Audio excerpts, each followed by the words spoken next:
Hello, boys and girls. We are starting our lesson 9-5, divide unit fractions by non-zero whole numbers. Here is our learning goal. You can read it with me. I can model dividing a unit fraction by a non-zero whole number. Now, that can get a little confusing. What do you mean non-zero whole number? Well, all that means is any number 1 or greater. So 2, 3, 4, 5, 6, 7, 8, and so on. So non-zero just means you can't use zero. No zeros there. Just anything greater than 0. And we're sticking to whole numbers here. We're not going to get into our anything less than that. Okay, fractions yet. We will, but not yet. Alrighty, make sure you have your workbook, pencil, multiplication chart, scratch paper if you need it. Have all those things out every single time you turn on one of these videos. I say it every single time. Alrighty. Here is our solve and share on page 401. We are talking about lasagna. I feel like we've talked about lasagna before. Interesting. Yesterday, the cooking club made a pan of lasagna. They left half the lasagna for 4 members of the photography club to share equally. What fraction of the pan of lasagna did each photography club member get? Solve this problem any way you choose. So go ahead, try to solve through this problem, enter your answer, and then we'll go through it together. Okie dokie, boys and girls, we've got half a pan of lasagna. Lasagna, right? Half. So if I'm going to show 1/2 as a fraction, I would have 1/2. That's what's represented here. Now, 4 members of the photography club are going to share it equally. So we are going to split this up by 4. So that would look like divided by 4. This model right here, we can just divvy up, right? Swoop, swoop. And so now we need to figure out, well, how much of the original pan, what fraction of the whole pan of lasagna did they actually get? Well, if I do the same thing to the other half, swoop, swoop, 1, make sure that line's there. How many pieces do I have total there, even including the missing ones? 1, 2, 3, 4, 5, 6, 7, 8. So there are 8 pieces total. Well, if each person gets this one little spot, they'd have 1 out of 8. If this is for, I don't know, whoever's in one of the people in the photography club. Okay, if we want to look at this with our KFC, because it can be helpful, we're going to keep our first fraction the same, first number or fraction the same. We're going to flip this second one. Well, you're looking at me and you're saying, Ms. Collins, how am I going to find a reciprocal of 4? It's just one number. Well, what number do we put underneath our whole numbers? 1. So my 1 is going to travel to the top. My 4 is going to travel to the bottom. And then I've got a fraction. And my last step is to change the sign from division, boop, boop, boop, to multiplication. And now I multiply. 1 times 1 is 1. 2 times 4 is 8. Did we get the same answer? Yes, this is kind of like a standard method way to think through it. Being able to understand this model is important too, though. And being able to draw your models if you need to is important. Alrighty, let's go ahead and take a look at our essential question.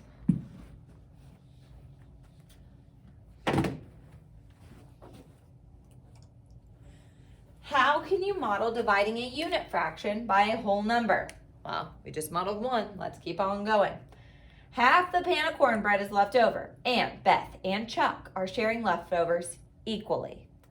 What fraction of the original cornbread does each person get? So you can make a drawing to show 1/2 of the cornbread. And honestly, they've got a great drawing right here. I bet they're going to have another one down below. Yep, same one. Okay. So we've got here half the pan of cornbread. You can see just like the lasagna, we've got some phantom pieces that have already been nommed, right? So we've got 1/2 and we need to split it up by the 3 people, Chuck and Marianne. I don't remember their names. I'm sorry. Okay, so we need to split them up by the 3 people who want to share them equally. Sounds like siblings, right? They got to be fair. So they're taking their 1/2 and dividing it, pop to this side, 1/2.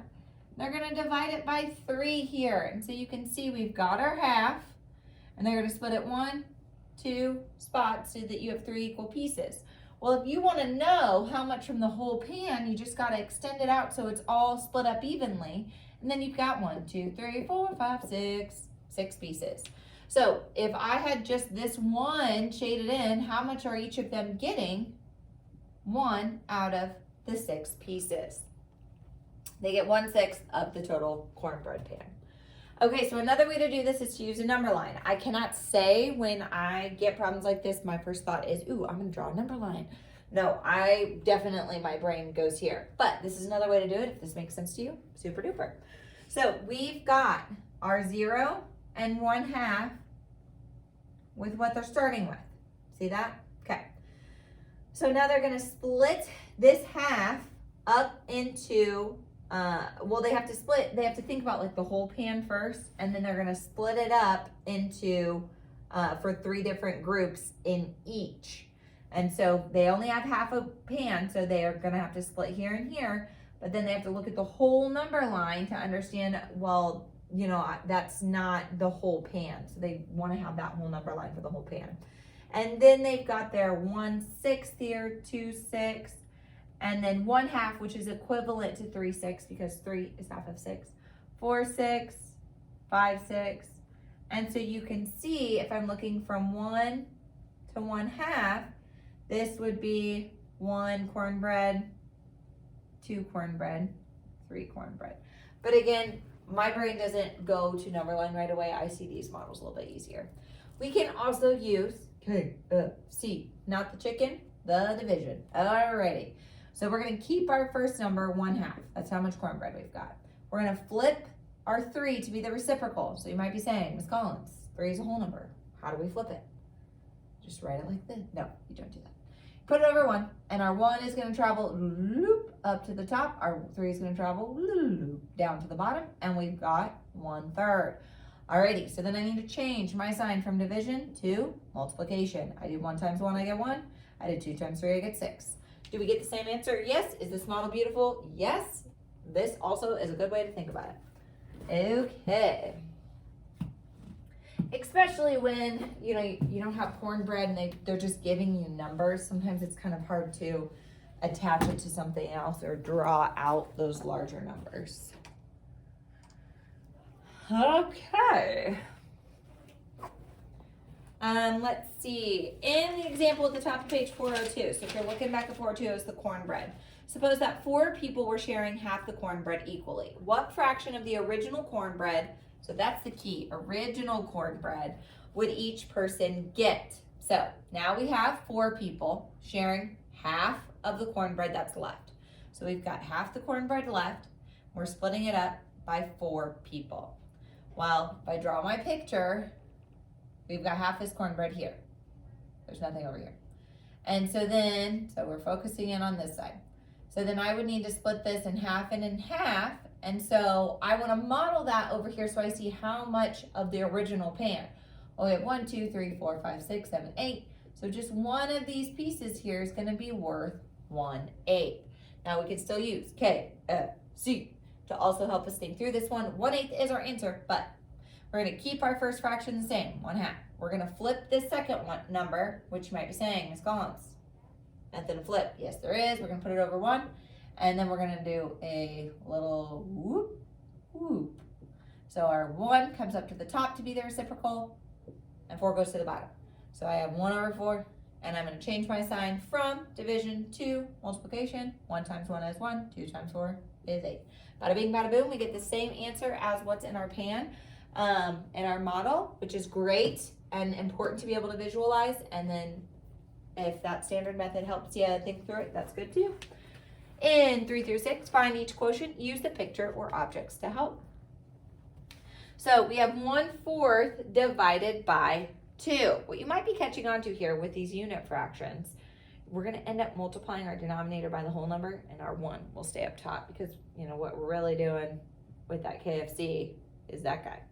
So if we want to look at this in the model over here, we can see if I have 1/4, I would have just this section here, and I'm splitting it in half, right? So then I need to split all of it in half to see how much just one of these would be. So I've got 1, 2, 3, 4, 5, 6, 7, 8. So I've got 8 pieces total. One of those is 1/8. And again, if we think about it with KFC, we flip that sign and we put this as a reciprocal. Remember, 2 over 1 becomes 1 over 2. And you still get 1/8. But again, this model is really helpful. Okay, if you need to erase on there, you can. We're going to take 1/4 divided by 4. I want you to try to model it first, get your answer, and then we'll go over it. Okay, on that model, I have to take 1/4 and split it up into 4. So you could have done 1/2 and then divvied it that way. My favorite is to kind of just split like that. So then I'm going to do that with the rest of them. And I'm going to have 4, 8, 16, 24. Nope, 20. I don't know why when I count by 4s I like to jump over stuff, because I jumped over 12 also. I don't know, guys. I'm just jumping along, I guess. Maybe because I get to 8, I think. That looks a little better, right? So we have 4 here. 4 more is 8. 4 more is 12. 4 more is 16, which makes sense. So we get 16, and just one of these little guys would be 1/16. So if I want to look at it with my KFC, I can have my 1/4, keep it, flip it. Remember, our 4 is over 1, so we get 1 over 4. Change this division sign to multiplication, and we still get that 1/16. But it is, again, important to be able to model it. Okay, let's have you try one more. Let's try number 5. 1/2 divided by 2. Enter your answer, and we'll go over some more in group.